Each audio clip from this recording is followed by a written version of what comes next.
Now I can hear you fine. But the second you get into podcast mode and you start to say an actual sentence about anything, then you cut out. Let's keep trying. We'll see how it goes. Maybe it's Google Hangouts. Maybe we should re-Skype. Maybe we should Skype again. Skype was just as bad. Yeah, I know. Skype's always bad, but you have a big hard-on for Microsoft, so... Microsoft didn't make Skype. They did. They own it. They own you. Microsoft does not own Skype. Yes, they do. Macintosh owns Skype. Microsoft bought Skype. Why do you think it's on the Xbox One? Macintosh bought Skype. Mac and Apple.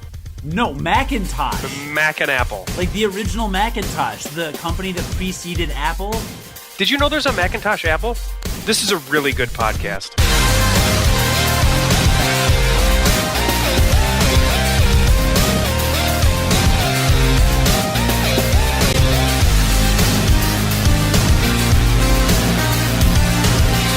So, listener, John and I are on the phone right now. We are literally recording this podcast over the telephone with each other because the internet is... What is the internet frozen? I bet it's frozen. It's probably frozen from the extreme cold in the Midwest, along with other parts of the country. The internet got sucked into the polar vortex, and so we can't actually use Google Hangouts or Skype to talk to one another. And so we're actually doing... This is so janky. It's the most ghetto rigged we could possibly make this, but actually I think it's perfect. I think it's probably going to be our best podcast. Oh yeah, I'm saying it right now, right here. This is our best podcast, listener. Wow. Well, John said it, so who am I to argue? Yeah, so it's got to be true. I'm just the, webmaster, executive producer, CEO of marketing. Is that a position? CEO of marketing? Not of our company.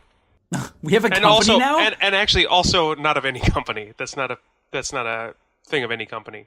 Hey, we were talking before we started about how Twin Peaks is coming out. I realize that. The listener can find those Twin Peaks spoilers later. I know you're excited about it. I don't care because I haven't seen it, but I will watch it soon. Yeah, it's really good. It's really good. So my oldest brother is obsessed with Twin Peaks. It's really good. I'm telling you, it's really good. I wouldn't lie to you. I would lie to you, but not about Twin Peaks. About many other things, but not Twin Peaks. That's true. Well, you would certainly never lie to me on episode 54 of Unqualified Gamers, starring you and me. That's right. And listener, for those of you who don't know, you is John, and me... You're... So, I'm the person speaking who is Cody. Right, and I'm John, and we're your hosts of Unqualified Gamers. It's a video game podcast, as you can tell. About video games by guys that kind of have no business talking about video games. And apparently no business using the internet during the polar vortex, which we should probably... I mean, I know we actually have games to talk about, but we should probably talk about that. The Chicago River is, as of this recording, literally frozen. Did you know that? Has that ever happened before? Like in the history of in the history of the United States of Chicago, has that ever happened before? I mean, I'm sure it happened once or twice, but I killed all the frost dragons in November 2009, so they're not causing any more problems. So this was unanticipated, is what you're saying. I just work here. I don't run Chicago all the time. So I don't know about you guys there in Chicago, but in Minnesota we've had our schools closed for the past 2 days, and I mean we're talking about Minnesota, right? So of the states, we are probably the best equipped. We're either we are the best or one of the best four, we'll say, states equipped to deal with the cold. And it was so cold that we had to cancel schools. So that just lets you know it's been kind of a crazy winter. Yeah, that's how it was here too. And I don't have kids, so whatever. But I was seeing on some of my older adult father friends on Facebook who have lived in Chicago their whole lives that they're shocked the Chicago public schools closed, because apparently that's a thing that doesn't really happen. Public schools don't close. I mean, they just don't close because they get money for having the kids there. So they try not to close schools. Well, then that makes sense, but I feel like we had a bunch of snow days when we were kids in Rockford. I think you might be misremembering. That or you just skipped a lot of school.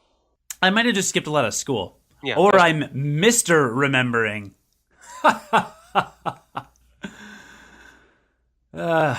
Good one. So yeah, as you can see, video games, listener. But this was the first podcast. This is the first kind of traditional podcast we've done since our best of 2013's best games we played in 2013, which was just kind of a top 5 list for both of us, rehashing old stuff that happened during that year. But this will be a more traditional episode where we kind of talk about new stuff we've been playing, stuff we actually played together for, I don't know, do we ever play things together? The last thing we played together was probably Borderlands 2, and that was last January. Yeah, so forever ago was the last time that we played a game together. So kind of cool that we finally got that in again, although I had to buy it for you. So basically I have to beg. To play video games with you, I have to beg you. I have to buy you things. I have to bribe you. Oh, you mean that video game you bought for me to make me play nonstop and wouldn't let me play anything else? That is the game I'm talking about. Because I have to. Yeah, I remember that. It's the only way to do it. Yeah. Thank you for that. Forcing. Yeah, and I know. I'm a jerk. Yeah, I know that. Well, let's just talk about it. We can talk about our holidays a little bit later, and also what the listeners been playing, because we got a bunch of response from every weekend. I posed the question, "What were you playing this weekend?" And we have some really fun answers since it is the post holidays episode, and so a lot of people have new games, which is exciting. But yeah, we've been playing Reign of Fire. That's not the name of the game. Reign of Destruction. Also not the name. You got one of the. You've got 2 of the words right, not the right order. Threat of Rain. Close. So you've got the of rain part right. And threatening rain. And threat. No, it's still of rain. Threat is a synonym, kind of a synonym for the first word. Reign of Fire. That's the first guess that you had that I said was wrong. So the game that we've been playing, listener, is called Risk of Rain. Risk of Rain. I knew you are a tricky one. You know that, John? That's what they tell me. So it's a game that's published by, I don't know, I can't remember. It's developed by, I don't know, I can't remember. It was this like randomly small indie title that showed up on the Steam sale, right? So listener, if you live in a cave, I don't think you do, but if you do, Steam does holiday sales, fall sales, and like summer sales every year. Do they do a spring sale? I don't know. They do a bunch of sales every year, like big sales. They last for like a week and a half. Steam does all digital. It's a digital platform for video games. So if you're listening to this and you don't know what Steam is, then go download it. Yeah. So one of the games that showed up one day was Risk of Rain, and like it was normally $10, and it was like Steam does, it was discounted to like $3. So I looked at it and I was like, I have no idea what the this game is. So as I am accustomed to doing, when something like that shows up on Steam, specifically on a sale where it looks like it's cheap, I do a little bit of research on it. Do you ever do that with games you know nothing about? If I don't know anything about it, I typically ignore it because I already have a surplus of Steam games of like 20. That's the stupid way to do it. No, you keep collecting. No. You keep buying Steam games.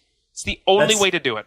I'm not going to feed the machine like some of us. Okay, so when I see a game I know nothing about, but it looks cheap, doesn't look cheap, it looks inexpensive compared to its normal price, I do a little research on it because I'm like, hey, maybe I will like this game. I don't know.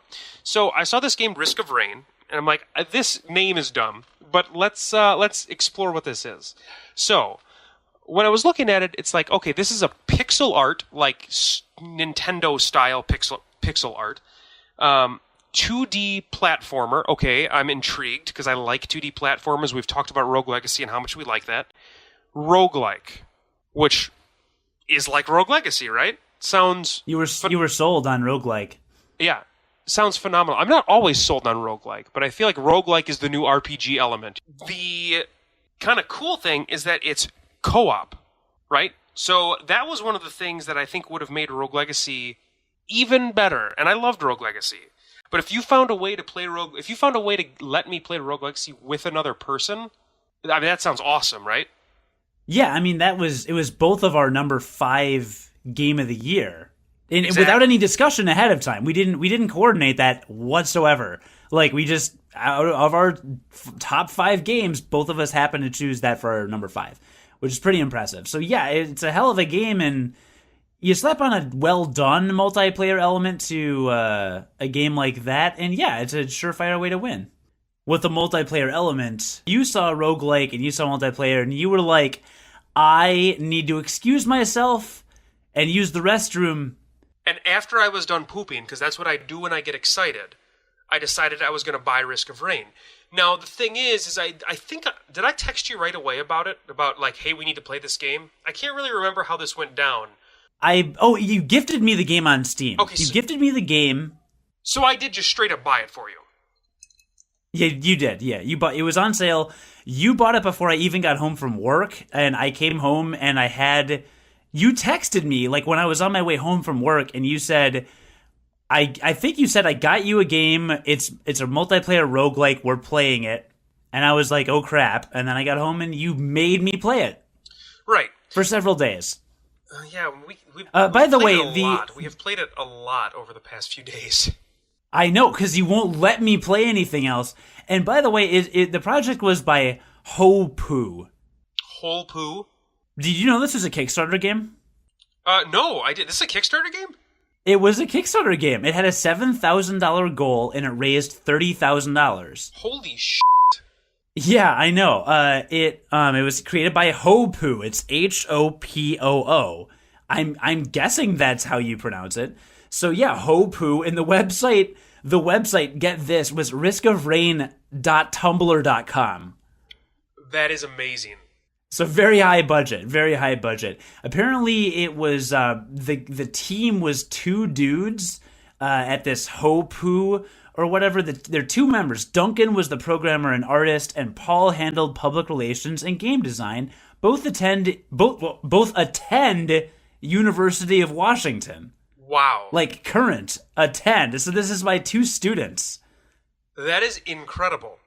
So yeah, you're getting a job after college, guys. Congrats. Yeah, so I knew nothing about this game up until me just like looking at the description and a little bit of information about it, and I decided it would be really fun to try. So we got it, and that makes a lot of sense to me now, because one of the things, listener, is it's playable single player. So the way this game is set up is you start off by choosing a character, and like any roguelike, you start off from kind of the beginning of the game as the weakest you're going to be in the entire game, and by killing stuff, you acquire money, which you can then use to acquire items that are randomly generated throughout the game to make yourself more powerful.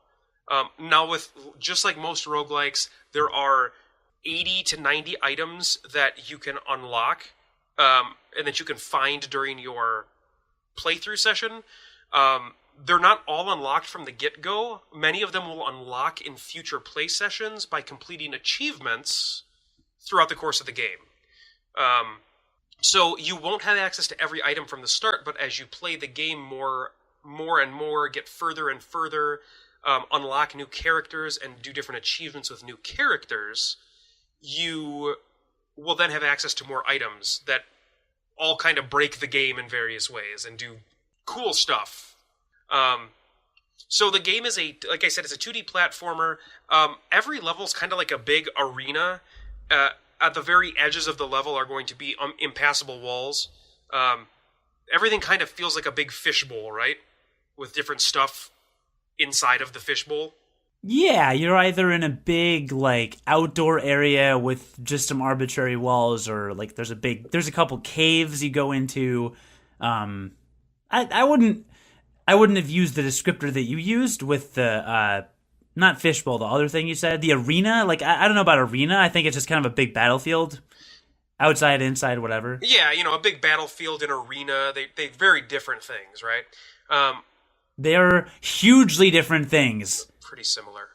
So an arena has walls Yeah, and so do all of the battlefields that you fight in this game, regardless. So Irregardless.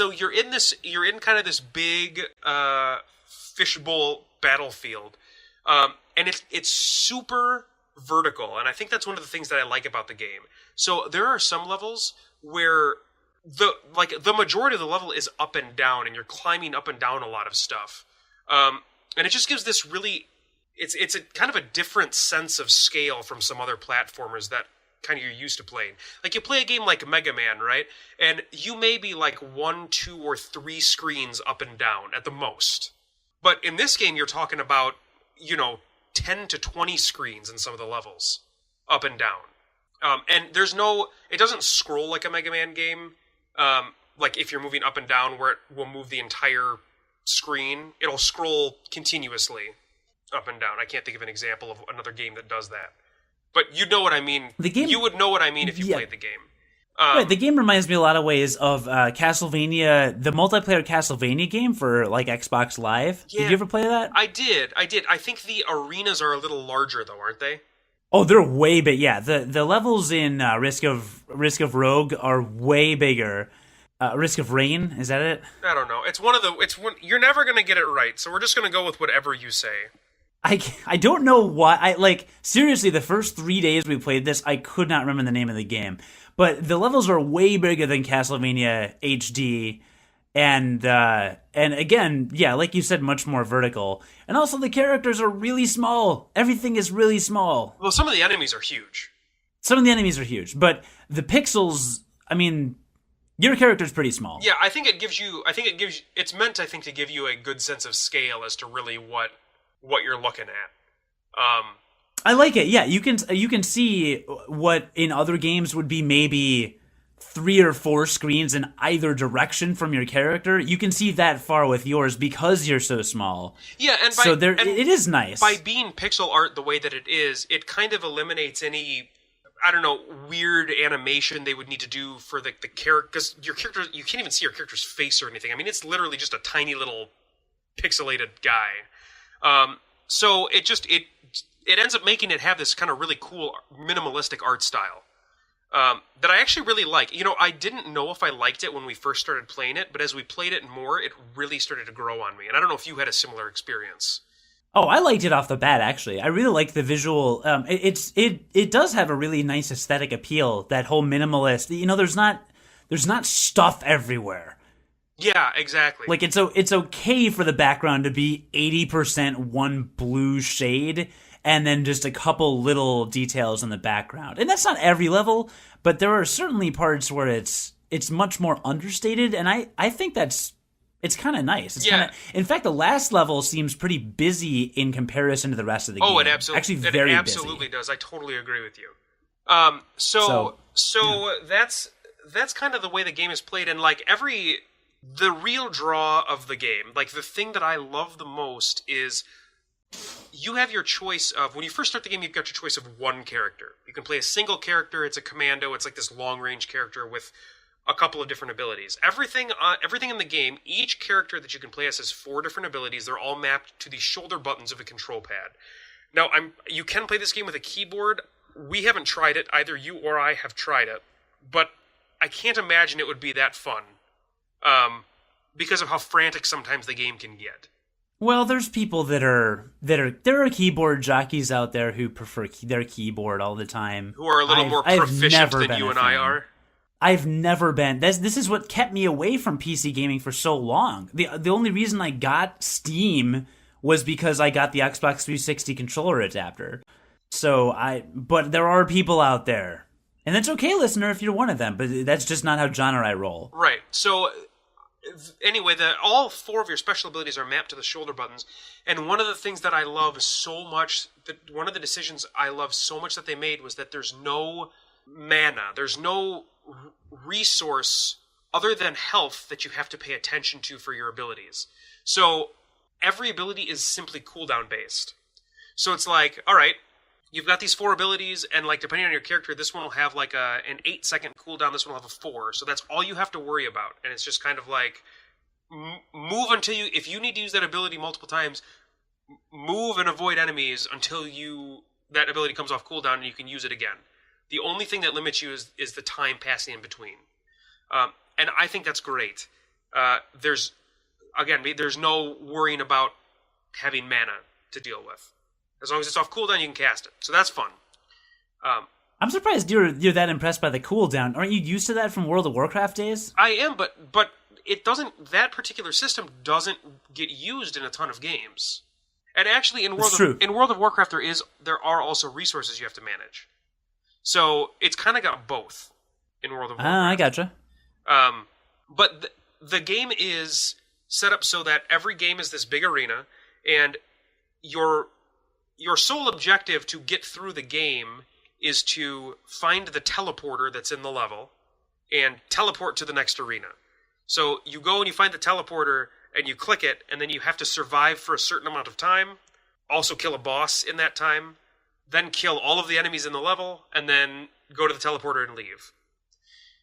However, in every single level, there's also randomly spawned chests everywhere that require a certain amount of money to open that will then give you randomly generated items that I had already talked about that break the game, as well as shrines that will sometimes randomly give you a chance to get an item. It's all about the items you can get in the levels. And that's pretty much it. So the goal is kind of get as many items as you can, as fast as you can, and move through the game. Because the other fun decision that they have made, the other really interesting decision they've made, is that the game ramps up in difficulty not by how far you progress, but by how much time you have spent in that particular run. So it is in your best interest to finish levels quickly and efficiently. Because if you hang around too long, the difficulty spikes, and it spikes in every 5 minutes. It's a big spike of difficulty. It's not like a gradual progression. So you'll get a pretty hard spike after about 5 minutes. And so you really need to get as many items as you can as fast as you can. That's why you need to progress through the levels and keep progressing through them. Yeah, it's one of those tricky things where you need power-ups to become more powerful so that you can handle the harder difficulties. But it takes time to get those power-ups, and time is what ramps up the difficulty. So you get to the end of a level, you activate the teleporter, you survive the 90 seconds, you kill the boss, you finish off all the enemies in the level. Great, now you can actually use that teleporter to go on, right? Well, you've got $1,000, so you can afford a bunch of items, but you know that the only treasure chests you've seen in the level are either really far away from you in the level, or you haven't seen any. So are you going to explore the parts of the level you haven't been to yet to see if there are treasure chests to give you cool items? Or will that take 4 minutes and you may get one item and then have to go to the next level and it's way harder, but you've only got one item? Or maybe you luck out, there's 2 treasure chests right there, you pop both of them on, you got 2 cool items, and then you go on. So it's a kind of fun balancing act, and I think it's a lot of fun with 2 players. I actually haven't played single player at all yet, because John's been making me play it with him all the time. So I haven't had the chance to play single player, but what's nice about multiplayer is, if John's got $1,000 and I'm out of money, I can just hang out by the teleporter. He can run and grab items, and then once he's out of money, I can activate the teleporter right away. He doesn't have to make his way all the way back to the teleporter.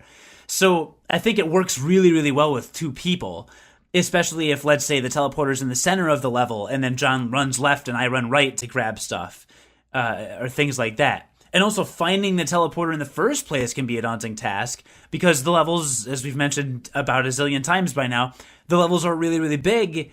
And so if you have to run across this whole level by yourself, it may take you a very long time to even find the teleporter, whereas you can divide and conquer with 2 people, which is pretty nice. So there's a lot of different ways to play the game. You can play it where you're focusing on speed, or you can play it where you're focusing on power-ups and killing enemies and gaining levels. And once you reach the penultimate level, you have the option of either going on to the final level. There's 5 stages, right?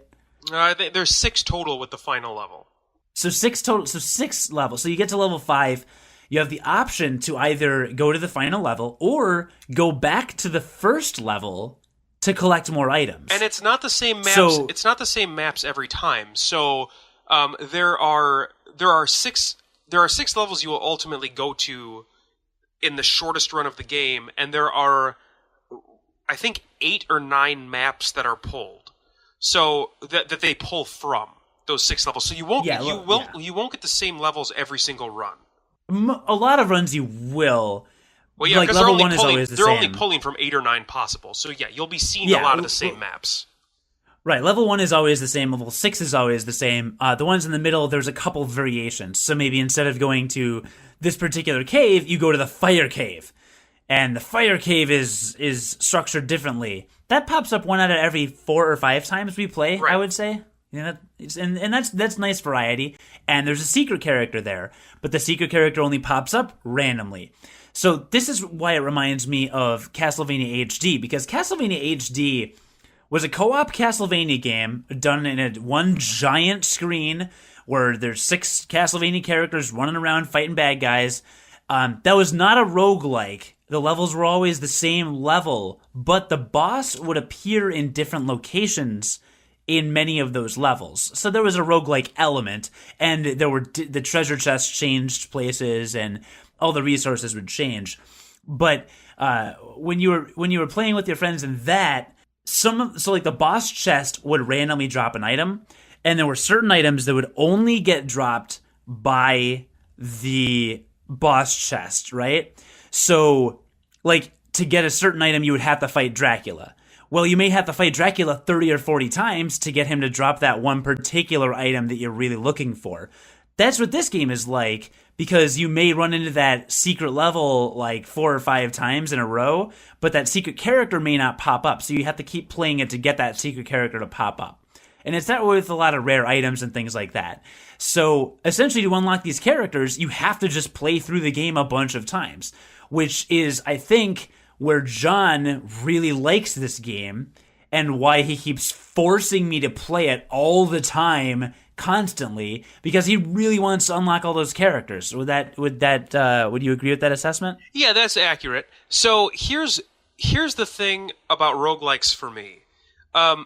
I don't know if I'm a super huge fan of the roguelike structure where there is literally no progress saved. So there's a game that I've been fooling around with that I also got on the Steam sale called Spelunky. And Spelunky, as far as I can tell, 1 is an incredibly difficult game, but 2 is a roguelike where every single run starts from the exact same point always. Like there is no progress that is saved. And I think part of my problem with that is that I don't have an unlimited amount of time like I used to. And so when I get done playing a game, I want to feel like there has been some sort of progress made in some way to further my enjoyment of the game maybe the next time that I play. I think that's why Rogue Legacy was so good to me, was because ultimately you're going through the same maps and everything every time in Rogue Legacy, but you'd then buy permanent power-ups after you were done with every single run. Well, that's what I really like about Risk of Rain as well, is because you don't start with every item unlocked. You know, there are 80-some items, you may start with 40 unlocked. But as you play through the game and do some of these achievements, you then unlock items that you'll find in the game. And more importantly, as you play through the game and do certain things and find certain characters in the various levels, you unlock new characters. And the characters play, holy cow, dramatically differently from each other. Like, they completely change the way that you approach the game, which is awesome. Oh, yeah. Which is awesome, because there's like 9 different characters, I think, that you unlock. Maybe 10. And they're all going to be so dramatically different that it infinitely increases the replay value. And every single character has 2 character-specific achievements to unlock 2 new items. So if you're trying to unlock everything in this game, and these achievements are not easy, mind you, that you have to do with these characters, if you want to unlock every single item in the game, it will take a huge amount of dedication and time and good play by you as a player to unlock this stuff. I mean, not to mention, I think I've played the game for 17 or 18 hours already, and there's still 2 characters I haven't unlocked, and a multitude of achievements I haven't got.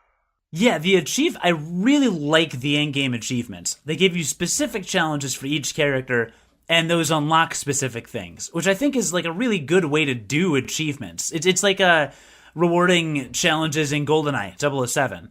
You know, like beat the facility in a minute 20 seconds on 00 Agent, which, by the way, I've never been able to do, ever. I don't understand anybody that has. I don't been think able to do anybody that. has. I mean, let's be honest. It's never been done. Right? Ever. So, no, never. I'm confident in saying that. It's never been done. I'm, yeah, definitely confident in saying that. So, you know, you do that specific challenge and you get a specific thing unlocked. Fantastic. And I think I've always, you know, that's a good way to go. And what I like about this variety of characters is, like, when we played Awesome Knots, actually, Awesome Knots is probably the last game we played together. And that was, I would say that was pretty briefly that we did that. But Awesome Knots was fun. And I played as, you know, I only had like 4 or 5 characters unlocked by the time I stopped playing it. But when I tried to play as a new character, I found it, I mean, it's jarring at first, obviously, because they're different. But it was harder for me to adapt to that play style. And for whatever reason, you know, this game, what's the first guy I unlocked? Who's the guy I used to play as? Some kind of Sentinel? I think that's his name. Do you know the Sentinel? We'll call him the Sentinel. We'll call him Big Tank Dude. Big Tank Dude, right? So I played as Big Tank Dude once, and I didn't love it because, of course, there's that adjustment because suddenly you're moving a lot slower and you have a different play style. But after the second match, he became my main guy, and it was just, for some reason, I just like clicked with him really easily, and I'm like, okay, well, that was really easy to adapt to, and he's not like your standard character. He has a specific play style, but I adapted really quickly. Well, then 2 characters later, I unlocked the Huntress, and I tried her like once, and I was like, I think this is probably Jon's style. But then 2 matches later, I played as her again, and suddenly now she's my main. And I did awesome with her. So, like, somehow, I think they've managed to make it really easy to adapt to these different play styles. And I don't know exactly how to speak to that, because I don't find that in other games where you've got your kind of standard guy and you unlock other things. Like, I don't take to new things easily sometimes. But I don't know. I like the character balance. Yeah, it probably speaks to the fact that the progression is going to be the same no matter what. So, like, you kind of know that you need to kill a bunch of stuff and get a bunch of items, and the items will always translate the same to each character. So, like, if you get the thing that randomly fires off missiles for one character, the next character that gets that item, no matter which character you're playing as, will still always randomly fire off missiles. Like, so depending on like the kind of the kit that you build for your character, you may see like similar items for different characters, and so they end up playing similarly in that respect. So it could have been that kind of thing where like you just, you know, you got a really good kit, and hey, that's part of the roguelike genre. Is like you're going to go through some runs where you get all of the best items that you've been looking for, and then you're going to go through another run where, say, you're playing the Huntress in this game, who the Huntress has to move around a ton, and you find multiple of items that work when you stand still. Well, obviously that's not good for the Huntress, because she's literally never standing still. But that's the items that you draw. That's the items that are available to you in the level, and that's what you end up getting. So that random element, I mean, that is part of roguelikes, but I think that is why you can kind of easily figure out other characters as well, because the item stuff is all the same per character, even though all of your abilities are different. Yeah.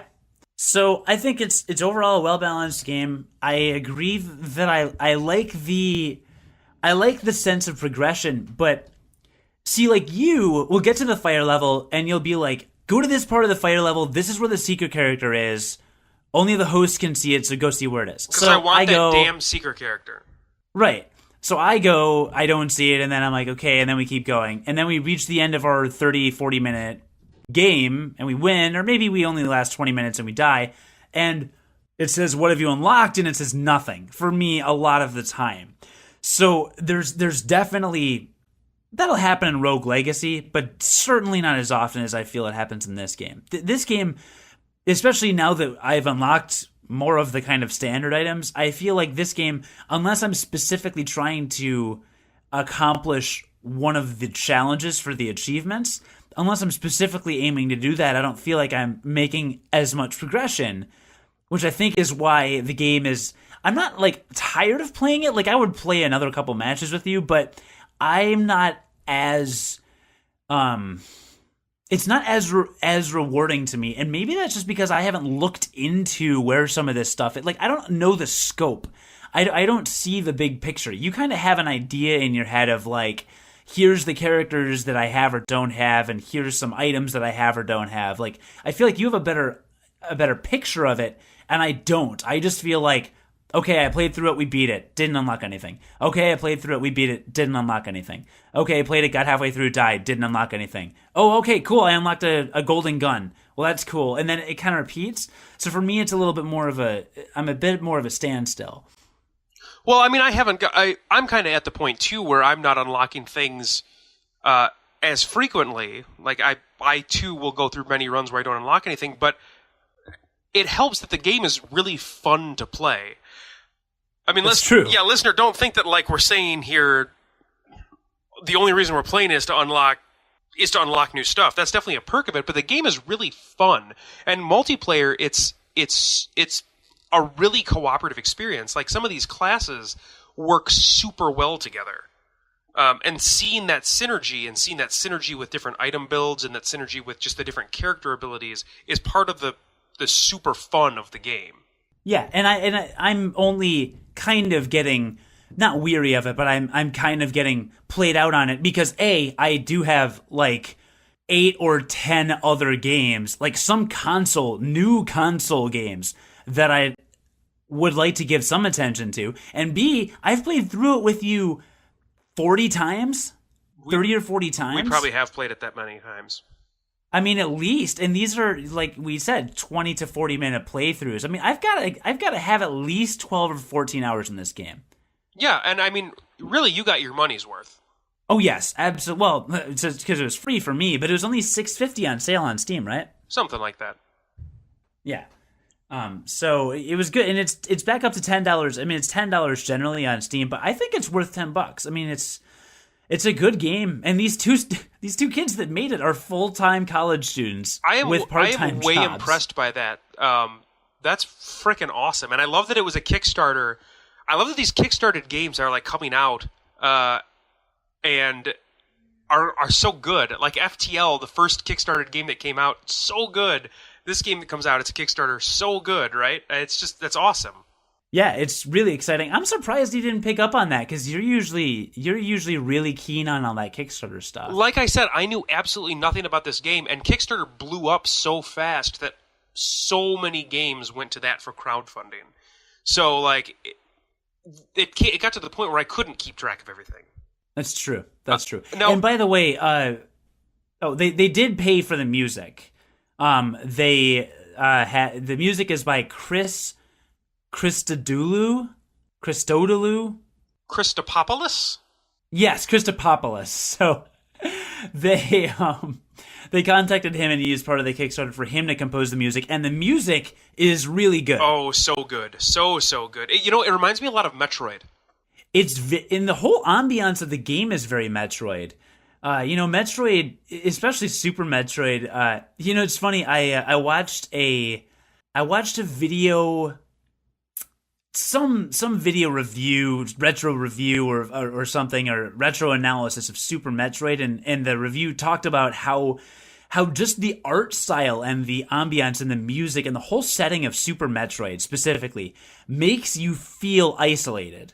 Yeah. It makes you feel like you are the only person on this planet. And then my ex-girlfriend, as of a couple years ago, she watched a clip of me of someone playing it, or maybe I booted it up on my virtual console or something. But I played it for a couple minutes, and she was like, "That game was just really sad to watch because it just looks so lonely." And like made the exact remark that review is about from like 2 minutes of gameplay, which I thought just speaks to the power of that game. Well, this game does a really similar thing, I think, between the kind of between ambient and the kind of ambient music a little bit, but not quite. It's also quite melodic at times, and at the same time that minimalist art style and just the isolation and desolation you kind of see in the details that are in the background, I think is very similar to Super Metroid. Yeah, and I could have said that in two really get sentences. that. You really get that sense of isolation if you played single player. Obviously, when you're running around with another person and you're blowing up a bunch of guys, you don't feel nearly as isolated, especially when you're like, in voice chat with somebody else. But I played a lot of this game single player as well, and I do find it to be a pretty darn fun experience single player. But yeah, you definitely get that sense of isolation, and that's really where I kind of drew the Metroid illusion. Like, that's where I really felt the most like it was Metroid. And especially with that music, like, I have listened to the tracks. The tracks are still not getting old to me when I listen to them. I think they just really fit the style of the game. So that's pretty cool, too. Now, one thing that we definitely need to say is that if you want to play this game multiplayer, it is not your standard fare for multiplayer setup. So I am an idiot when it comes to networking. Cody is slightly less than an idiot. Is that fair to say? You're not. I'm marginally better. I would say at best I'm marginally better. Yeah, so it's not like we are not, by no means do we know anything about networking. So when we got into the game, we just expected it to be like create a lobby, join the lobby, whatever, and then we'll play. Well, this is a game where if you want to play it multiplayer, you have to host the server yourself, which means that you have to be comfortable with like IP addresses. So Cody specifically had to open up a port on his router so that I could directly connect to his computer while he was hosting it. Now, thankfully, he figured out how to do that, was able to do that. It's actually not that complicated, but if it's something that you have zero experience with, kind of like me, because I have zero experience with that, it was not something that I would be able to do immediately. I mean, it would be something that I'd have to kind of have a lot of legwork to do. I don't think it's impossible for anybody. I think probably anybody could do it. It's just kind of your level of comfort with that. And it limits it to where you can pretty much play with your friends and that's about it. Or like people you find on a message board or something. But there's never a point where you can just say, join a random game. Like if I want to play multiplayer Risk of Rain, I need John or one of my other friends to be on Steam, message them and be like, hey, I'm about to host a game, join, because they have to put in my IP address and the port that I have opened in order to join that game. Right, so there's no specific matchmaking, which is that would be nice, but knowing now what I know, that this was made by two people, that actually makes a lot of sense. That there's you know what I mean? That there's probably no way they could make the internet infrastructure that you need to have that kind of matchmaking in the game. So they implemented, the fact that they implemented multiplayer at all is probably actually a really cool thing. Yeah, it's essential to have, and there's not really a good way they could have done split screen. Well, they could have done split screen maybe, but only two people. It would take away from the full atmosphere of the game if they just had local multiplayer. And there is local multiplayer, but neither of us have tried that to see how it works. Wait, there is? Yeah. Oh, well, never mind. I ignore the last 10 seconds of what I just said. Yeah, I'm going to try that then. Yeah, there is local multiplayer, but neither of us have tried it. I mean, I don't have anybody to try it with, and frankly, you're unpopular and smelly, so... Yeah, it's true. Yeah, so I can't imagine you're going to have anybody to play it with either. Yeah, well, no, I don't really have any friends either. John, thanks for reminding me. I do what I can. Actually, but you sure do. You sure do, John. But actually, we have had the... I think probably potentially rare experience of having experienced multiplayer with 2, 3, and 4 players, which has presented, I think, a wide range of quite a variety of different experiences within that. Because we've played with... So after you and I got pretty good at the game, where we had beaten it several times, then we invited your old friend from World of Warcraft, who is also very good at the game, and we invited our other friend who is a total noob at the game. It was like his first night playing, right? Right. So when we played with the 4 of us, the noob kept dying, and that's sad, because that's less fun.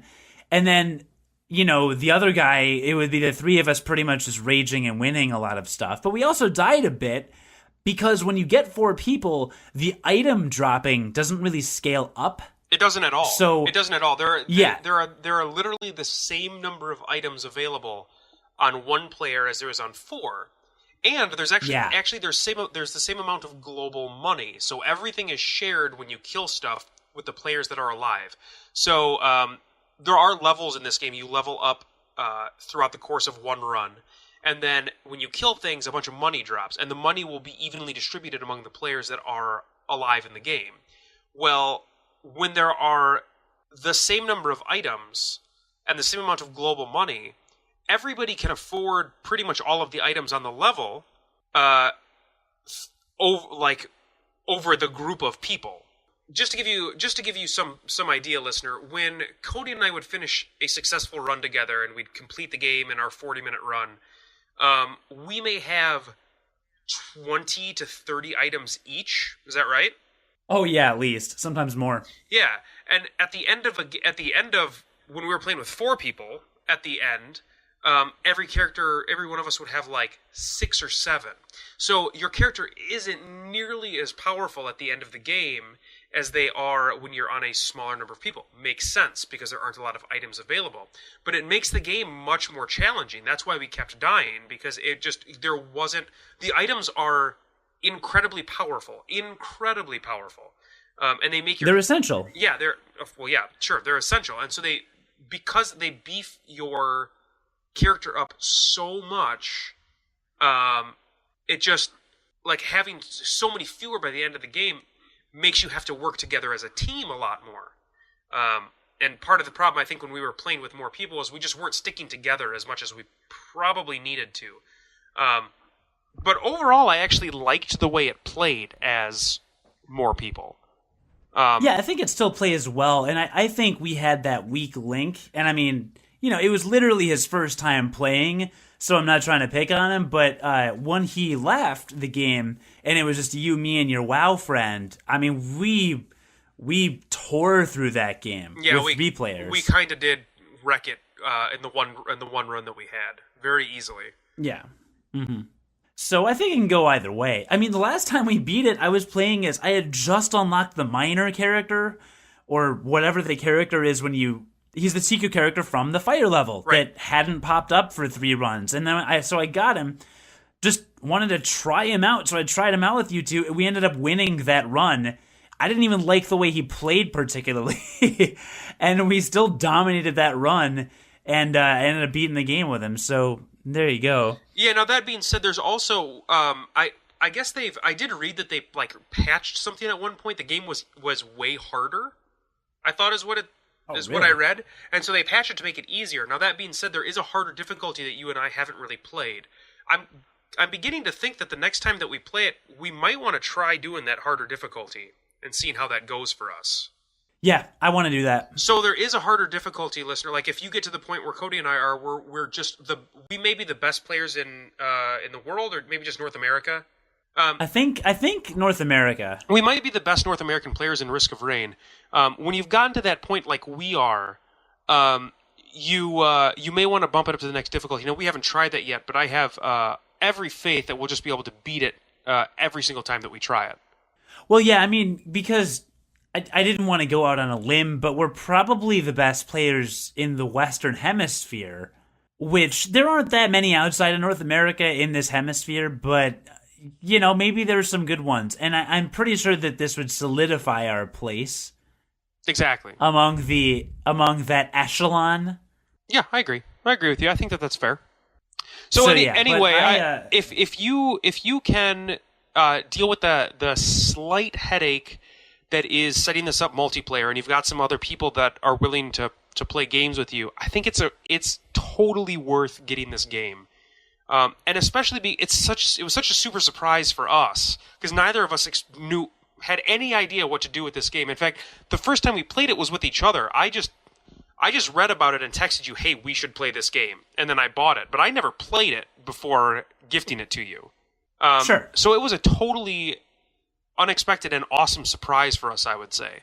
I think so, yeah. And I mean, it was hard at first. We died a lot, a lot. A lot, yes. It took probably 10 to 15 before we were successful with one of our runs.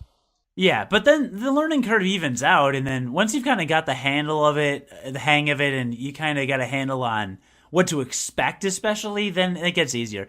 I would say for that $10, you could get a solid, if you have a friend to play with, whether it's multiplayer or local, you can get a good solid 15 to 20 hours out of this. Just multiplayer, and then probably another 6 to 8 on top of that single player, maybe more. So you're looking at 20 to 30 hours, for me personally, of gameplay for about $10, which is not a bad return on investment. Maybe it's a little less, maybe it's a little more. That's, again, just my personal experience, but I think that's a pretty good investment for a $10 game. Yeah, and the game is really fun. Like, I can't kind of reiterate that enough. Like, it's really fun to play, and because every run is so different, it feels differently every time that you play it too. It is really fun. And I will say, listener, I mean, I give John a lot of crap just because, again, I have so many games I want to play. So I'm just like, I'm having a hard time focusing on just the one. And we have played it a lot. But, I mean, the whole time I've been playing it, like, there's no point where I've been playing it and I'm like, oh, good, another run. Like, every time we start, I'm like, all right, let's do another one. It's very fun. I will say I did not experience the rogueness that, like, Rogue Legacy offers. Right? So, like, Rogue Legacy, you go in and every room is different. You never know. Like, you go into a room, you don't know what kind of room it'll be. You don't know if the exits are up, down, left, right, whatever. Like, everything is very different. Risk of Rain is a roguelike in that the levels change, but there are only 5 to 7 variations on each level. So, like, level 1 will be different every time you play it up to, like, maybe up to 10 times. And then you'll see it repeat. Now, that said, of course, the items change locations, which adds that other element, but it's not as completely randomly generated as, like, Rogue Legacy or Cloudberry Kingdom or something like that uses algorithms to develop completely different levels. There are templates you're working within to a degree, so don't expect every playthrough to be, like, a zillion times different, and level 6 is always the same. Yeah, I mean the real variation comes with, and also there are some, like, there's 2 different sets for each map, I think, as well. So at least for the first map, there are 2 different, like, maps you can get that are the same tile set. But I thought there were, like, more than that. I thought there were, like, 5 or 6. Are there only 2? Well, no, I'm talking, like, so you start off in a forest, and there's actually 2 different forest maps that you can get, even though they, like, kind of look the same. Oh, I didn't realize that. Okay. Yeah. But the real variation comes in the items, and that's something that Rogue Legacy you don't really get in Rogue Legacy, where your character is going to be different each time, but you're going to kind of have a single magic spell, and that's going to be what you have for that whole run. Where in this game, the items that are randomly generated that you find throughout the level are what's really going to determine the characteristic of your run. Like Binding of Isaac. Exactly like Binding of Isaac. So, I mean, I would compare the progression even probably most closely to Binding of Isaac, right? I didn't even think of that game, but yeah, that's actually a very good comparison. Because in Binding of Isaac, you kind of complete achievements and unlock items that will appear in the dungeons of Binding of Isaac. So that's actually a great comparison. Thank you. It's and how appropriate that in our first podcast of 2014 we compare it to Binding of Isaac, which was our first podcast ever back in 2012. I think that is astute and astounding. Thank you.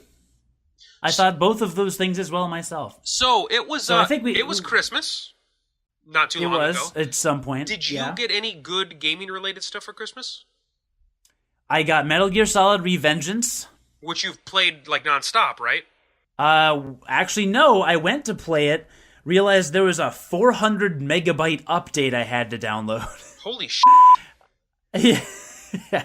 Maybe it wasn't an update. Maybe it was a 400 megabyte install, and then I just had to download the game? Yeah, that was it. That was it, basically. No, it was, I I had to update the game because it came out like over a year before I got it, right? So I had an update to download, and there was some install. Anyway, all this happened while I believe I was playing Super Mario 3D World, which I did not get for Christmas, but I bought with Christmas money. And It's like getting it for Christmas. it's like getting it for Christmas. I also got Pokemon Y with my Christmas money, which is the same one you got, right? Sounds to me like we've got a lot to talk about in future episodes. We do. So I got no, because I haven't been playing them yet. I've just gotten them, right? So Pokemon Y, Metal Gear Solid Revengeance, and of course the game you got me, and Mario 3D World, and I think that's it for now.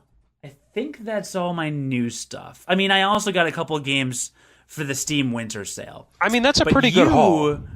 It's a great. Are you kidding? I mean, I play Pokemon Y on the train all the time now. Metal Gear Solid Revengeance I haven't even touched, and Mario 3D World is quite nice so far. But you had a pretty huge year, I think, for games, correct? I had a wonderful year for games. So my big gift was my Wii U with Super Mario 3D World. And I got the new Super Mario Brothers bundle so it had new Super Mario Brothers, new Super Luigi Mario Brothers, new U. And then I also got new Super Mario 3D World. So that's definitely stuff we'll talk about in the future.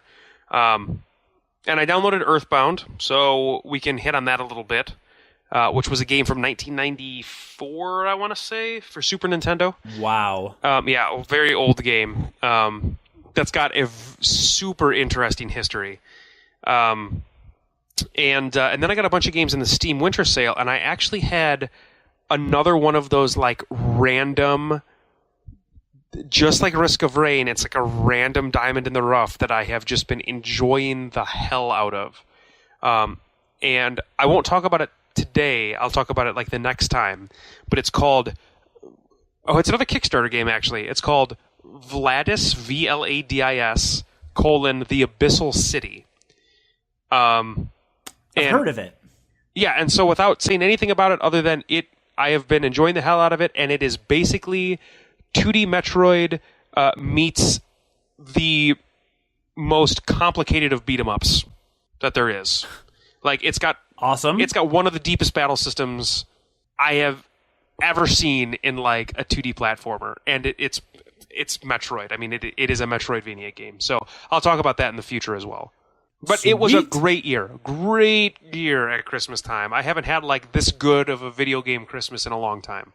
Yeah, and you are liking... I mean, we won't get into the nitty-gritty, obviously, because we're out of time. Listener, I know you're only like, I don't know, a half hour into this podcast, but John and I have now been recording for... 6 hours. 3.5 hours. Well, I've been recording for 6. John's been recording for 3.5 hours. Those numbers don't add up. Well, I know. That's because you started recording late. Yeah, but so no, that. even 3.5, those numbers don't add up to the time I actually got home. Maybe we time warp, whatever.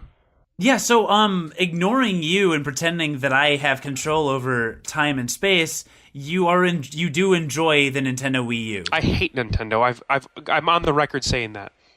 No, yeah, okay. I really like the Wii U. I like it more. I like it more than I thought I would. Yeah, there are some things that I think are not good. Not necessarily not good, but not as good as intended. Like specifically the TV functionality. Not impressed with it at all. And I do have it set up. I set it up immediately because I was all excited to jump in there and work with it. But let's not start with the negatives. It's really good. I really like it. There's a lot of really awesome stuff. And where I thought maybe I wanted the most interaction between that second screen and the TV screen, I have been using the remote play more than anything else in terms of a feature on that Wii U game controller. Because really? Yeah, and because I might be in a different situation than your average 22-year-old gamer. I'm not 22, but I'm just putting myself in that category. I'm like I may be different, but my main area of gaming is downstairs in my like man cave living room, but my wife spends a lot of her time upstairs on the couch, and she's pregnant, so I kind of like to hang out with her, and I just carry my gamepad upstairs, and even though my Wii U is downstairs, it still reads it all the way upstairs when I'm in my living room upstairs. So if I want to, I can just zap downstairs, turn on the TV, and play my games on the TV. But if I want to go sit next to my wife, I just walk up the stairs and sit on the couch, and I've got the gamepad with me, and I'm still playing the game. Nice. So I have been like using that way more than I thought I would, and I think that is an excellent functionality of that thing. For me, it's working Good. great.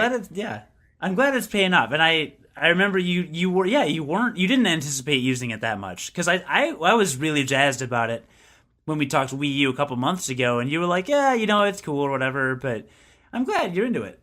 Yeah, well, I mean, I can see, like I said, like for you live in is it a 2-bedroom apartment? Yeah, I live alone in an apartment, so there's no reason for me to ever use that. Right, other than, I guess, if you wanted to, you could go into your bed and play it in bed, right? Which I think would be legitimate. I have thought about playing it in bed. Since I got my 3DS XL, I've had literally zero reason to do that instead, because I'm Pokemoning. But yeah, I would... before that, certainly, yes. Yeah, and so, I mean, I think there is some functionality there, but for me, I'm talking about, if I'm downstairs and my wife is upstairs, sometimes it kind of feels like we're living in different houses. Yeah. So it is nice to just be able to zap upstairs, sit down right next to her, and continue to play the game. I also love that you say zap. You Zip? zap upstairs. All right, I would zip upstairs. You zap? I would zap. Zap is good. I like zap. I understand that. Well, it was a good Christmas for our listeners as well, so, presumably based on what they've been talking about, they've been playing. Although, first, so we have a correction from last week. Do you remember? Well, from last, I guess when's the last time we talked about what our fans were playing? Did we talk about that after the 2013 our top games? I think we did. I don't think we've ever done that. Well, we've literally never done that. No, I don't think we've ever done that. Yeah, you don't listen to this podcast even when you're talking. So Anna had said that she was playing Forgot Beyond Two Souls, and I got in a very intense internal debate about whether she was referring to the fact that the article I had linked to had forgotten Beyond Two Souls, or if she's been playing Beyond Two Souls, or if there is a game called Forgot Beyond Two Souls. This is a struggle. This is a struggle for you. It was a struggle. So the clarification was Beyond Two Souls. She was playing games in addition to Beyond Two Souls. So I feel vindicated now. None of those explanations were the one that it actually was it? So Jim commented, and so again, when I asked what you've been playing this weekend, listener, I linked to a video game article about games that are like really addictive but aren't necessarily that good. Jim commented that he's heard people say they enjoy Candy Crush Saga, even though he can't see that himself. My older brother, the bodybuilder, and my mom play Candy Crush Saga. Do you know if they've dropped any money on it? No. Oh, no. God, no. They've never dropped money on it. But you're sure you've had long talks about it and asked them, hey, have you dropped any money on it? No, I've had talks about them with it. I've had talks with them about it. No, my mom refuses to spend money on it, and every time she plays it, there's self-loathing. She's like, this is so stupid. I can't believe I'm playing this stupid game. I've gotten so much crap over the years for playing video games from pretty much everyone in my immediate family, because I'm like the gamer in my family, right? 2 brothers, a sister, my parents.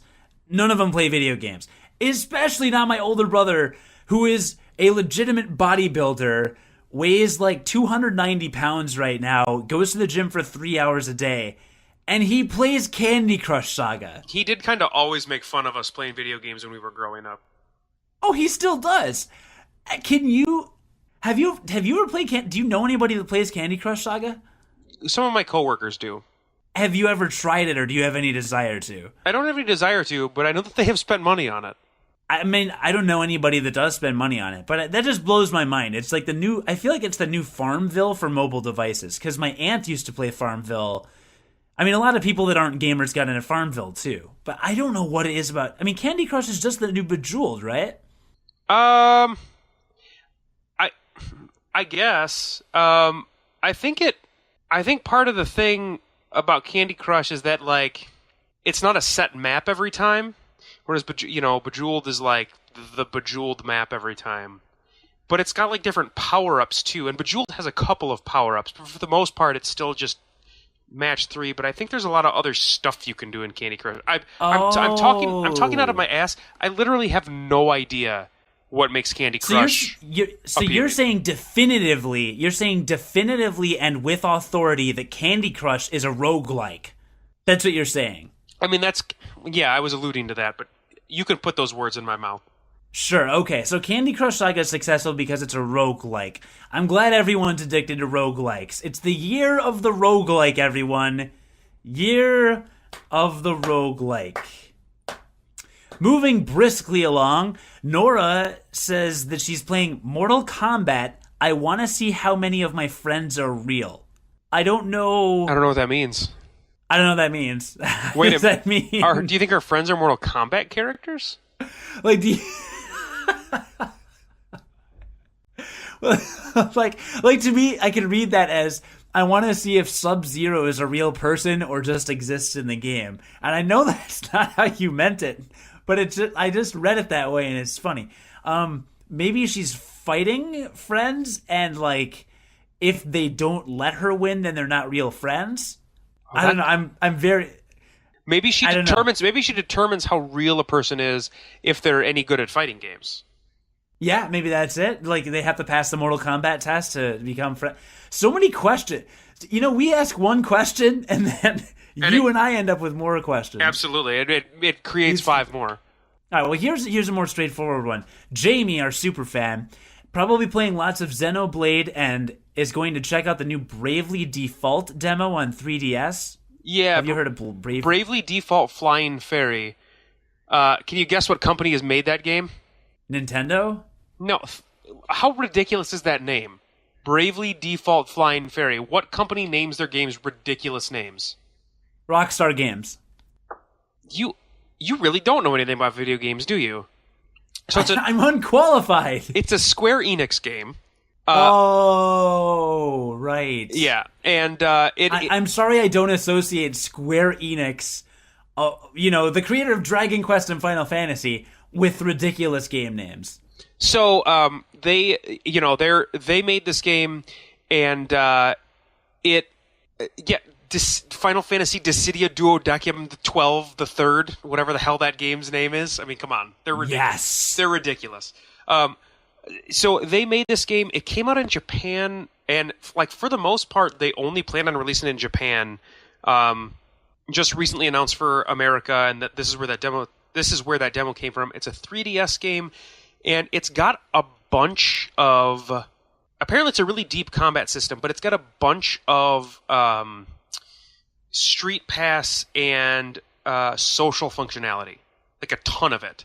So, well, that's good. I love Street Pass. Yeah, I think originally that's why they didn't plan on bringing it to America, was because a lot of it, I guess, a lot of the gameplay stuff is ingrained in that social functionality. But I guess there was enough clamoring for it, so they decided to bring it over. So they did come out with a demo that's on the eShop now. Just like most demos, it's free. So if that's something, if you like role-playing games, it's going to be your JRPG fare. Give it a download and try it out. I have not done so yet, but I probably will. I may check out the demo if you ever let me not play Risk of Heavy Rain. And ever. Xenoblade Chronicles gets me hard. So yeah, he's excited about that. He was actually looking for our podcast about Xenoblade Chronicles since you reviewed it, and you already mentioned this to Jamie, but I'll mention this to the listener. Just because we've been recording for 3 hours and I can't remember if this actually made the cut or not. Unqualifiedgamers.com is still under construction, and so not all of our old podcasts are on there yet, but I am in the process of migrating. In the meantime, they all should be available at videogamepodcast.tumblr.com because all the original files are still online. at their original spot. So they should be available. Now, Jamie said he couldn't find the Xenoblade podcast at our Tumblr page, so I don't know what to say. I know they're all there. But worst case scenario, all the original episodes of Unqualified Gamers are hosted on codygoff.com. So if you actually just go to myname.com, then you can definitely find all the podcasts. But they should be available on our Tumblr page. And again, they'll be available on our iTunes feed and through unqualifiedgamers.com in the next week or so. Jamie also said he's going to probably play some PS3, though he doesn't know what, because he got a PS3 for Christmas. Congratulations, Jamie. It's very exciting. There's a lot of really good games on PS3. There are. Well, he got Xenoblade, Ni no Kuni, and Dark Souls, I think. So I think he'll be busy for a while. 2 of those games made my top 5, so those are pretty good choices in my opinion. Yeah, he's doing all right, and he's going to be getting The Last of Us very soon. So and that was my number 1 of the year, which is weird because nobody's played that game. Yeah, so Christopher, our fan, said he's going to play Left 4 Dead 2, and when I realize my computer can't handle it, I won't play any video games. Which Left 4 Dead 2 is for free on Steam on Christmas. Did you get it? Okay, well, fine. I already owned it on Xbox 360, but I downloaded it anyway. Now, he said he won't play any video games because the first robotics competition kickoff was today. He said this on January 4th. So, first robotics competition kickoff on January 4th, and I need to put in 80-plus hours. So, first of all, can I just say how awesome it is that we have a listener who does robotics competitions? That's impressive. I think that's super cool. So, Christopher, thank you for listening, and good luck on the robotics competition. I hope maybe our podcast can entertain you while you're putting in some of those 80-plus hours, and best of luck to you on that. That's super cool. I don't know virtually anything about robotics other than, do you remember Chris Jericho hosted a show on USA about robots? Isn't that the ones where the robots fought? I believe so. BattleBots? Battle robots? BattleBots or what? That was Chris Jericho, right? I have no idea. It was Chris Jericho or Why are Edge you asking me a question about wrestling? It seemed like the thing to do at the time. I don't know. Okay, and then one more listener commented, Jarlee? I think Jarrlee. That's Jarlee, right? Sure. Jarlee is playing Pokemon Crystal and going a second playthrough of Borderlands 2. It's a little bit retro there. A little retro with the Pokemon Crystal. I feel like every time a Pokemon game comes out, and I'll still say that Pokemon X and Y just came out because they're still very recent. Yeah. It rekindles this fire for Pokemon fans to go play a bunch of old Pokemon games again. And I don't know what it is about it, but I think that is what it does. It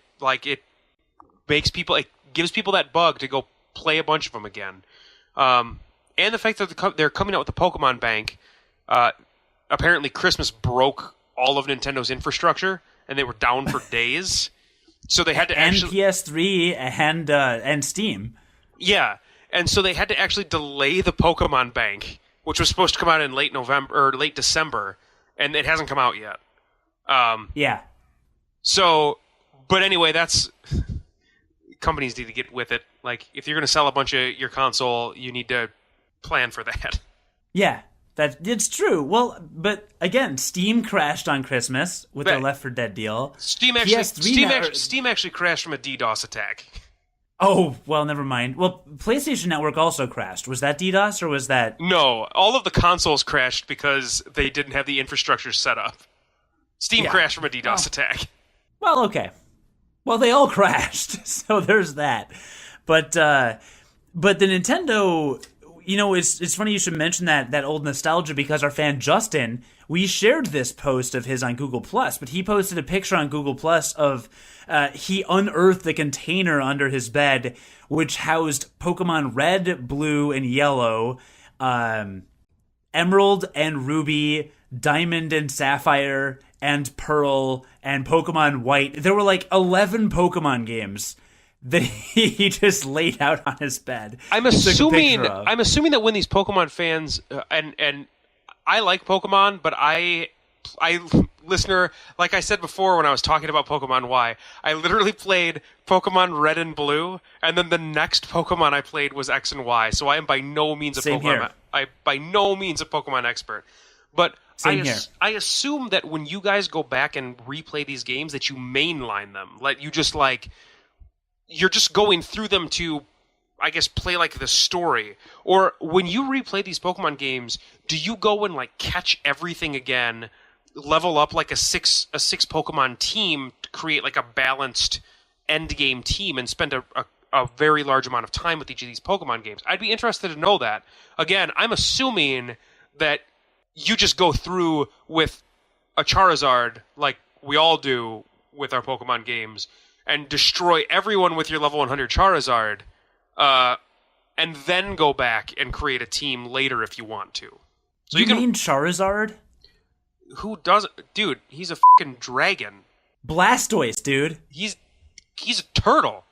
Like, turtles are cool, but Charizard's a dragon. Yeah, Blastoise, and I usually name him Donatello. Right, because he's no, I get it. But Charizard's a dragon. Charizard is technically a dragon, but Blastoise is a big turtle. Tank. He's a tank, John. He is a turtle/tank. I don't think we're going to come to an agreement on this because... All right, can we just agree that Venustoise is the worst one? Okay, so we can agree on that, certainly. And yes, I know he's not called Venustoise, but actually, so do you ever rename your Pokemon? Do you ever nickname them? I don't. Should I? I don't until I won't go into my Pokemon Y review, but I caught a Pidgey, right? And then I'm playing with him, and I'm like, well, I'll evolve into a Pidgeotto, right? Pidgeotto. Did you like my Italian there? That was... A Pidgeotto. Thank you.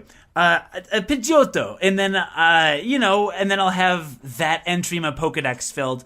But then I realized he's the highest level Pokemon in my party, somehow. I don't know how it happened. And I ran into some guy in like the second town that was like, hey, I'm going to rank your Pokemon's nicknames. Do you want me to rank one? And I'm like, sure. So rank Pidgeottos. It's fine. He goes, well, that sure is a generic name. You want me to rename it? And I go, you know what? Yes. Because here's the thing. I'm not going to rename any of the new Pokemon from this region because I want to learn all the new names, you know? Because, like, I've got the names of the original 150 memorized, right? Like, I know what they are. Electro, Diglett, Nidoran, Mankey, Venusaur, Rattata, Fearow, Pidgey, Seaking, Jolteon, Dragonite, Ghastly, Ponyta, Vaporeon, Poliwrath, Butterfree, etc., right? So, I know all of them, so I can't rename the new ones or I won't ever know their names. Like, I can't tell you what Pokemon I chose to start with in this game. I can't even tell you. I chose the grass one. Which one did you choose? The fire one? I chose the grass one, too. Okay, do you know his name? Yeah, Chespar? That's wrong. Are you sure? No, I don't know. It may be. So again, I will not rename the new ones. It's Chespin. Chespin. But I evolved mine, so now he's like a Chess. Penis. I don't know his new name now. Chespenis. Chespenis. Yeah, I honestly don't know. So, but I got this Pidgeotto, and I'm like, I can rename this guy. I can rename this. I know his name, so I renamed him Birdpocalypse. That's a pretty good name. It's actually a lie. It was Birdocalypse because the P wouldn't fit, but Birdocalypse. Actually, Birdocalypse is a better name. Thank you. So I've got Birdocalypse in my party now, but I haven't renamed anyone else. But what I was gonna say about picking up old games is, you know what I sometimes do if I have an itch to play an older game that I've beaten, is I don't feel like replaying through the whole game, but I'll pick it up and get some of the extra stuff that I didn't get when I played through it.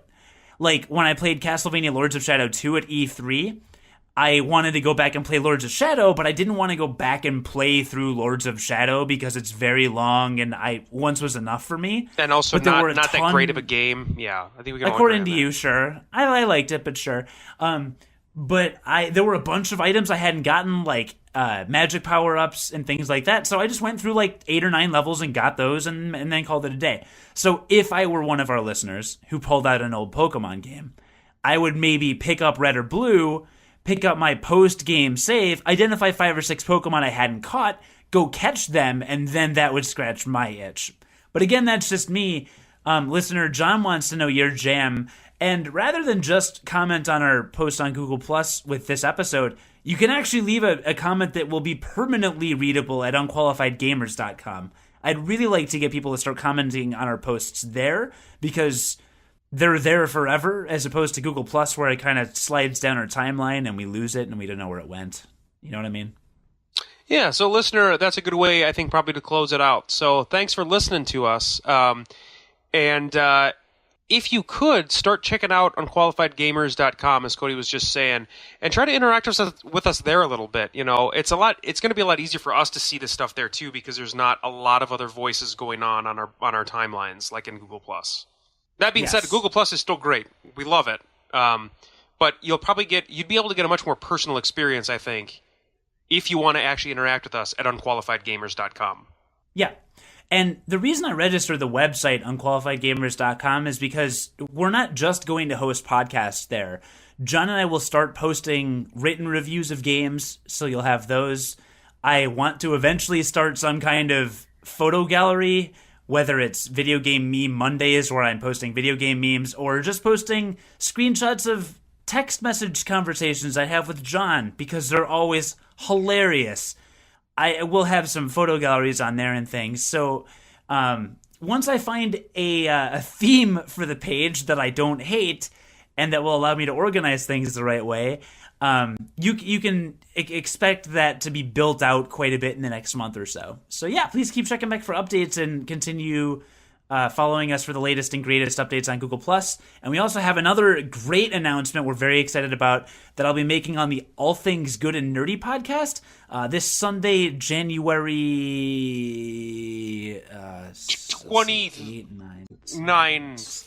13th? I was close. 12th. Sunday, January 12th, 10 a.m. Central. I'll be on the All Things Good and Nerdy podcast. To search ATGN. And we'll be making another announcement. John sadly has to work that morning, but I'll be there on camera. Dun dun dun. And they do actually do their podcast. They do actually do their podcast live. So, listener, if you want to tune into that, again, it's the All Things Good and Nerdy podcast at 10 a.m. Central Standard Time. Yeah, or daylight, whichever it is. But I'll probably post the announcement other places too after I make it. So for sure. Don't sweat it if you can't make it. Yeah. And we're caught up on YouTube too. All our episodes are on YouTube, so I'll try and keep that up because I know some of you like that. Jamie. And we've because we've had Jamie asking about those older episodes, you are slowly, like we had said, you're slowly migrating all that stuff over, right? Yeah. You seem to be doing like one or two a night, which is a lot considering. I do them in spurts. Like I might do 5 or 6 tomorrow, and then not for like 4 days. It's just kind of. Work has gotten pretty busy. Believe it or not, clients want things done after, like, you basically take a week and a half off for holidays. We do have that whole real life thing going on. We do. But, you know, no one's perfect. Except for me. So what did you do this weekend, John?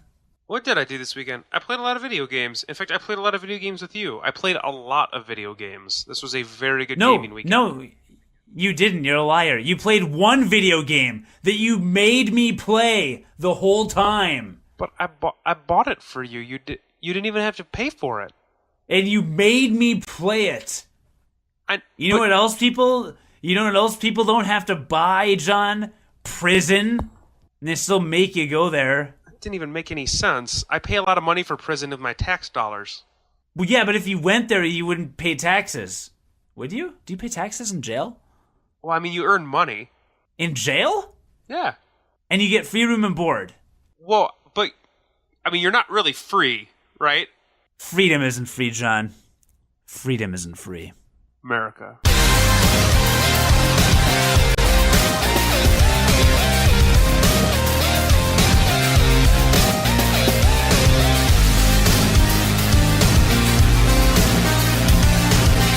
USA! USA!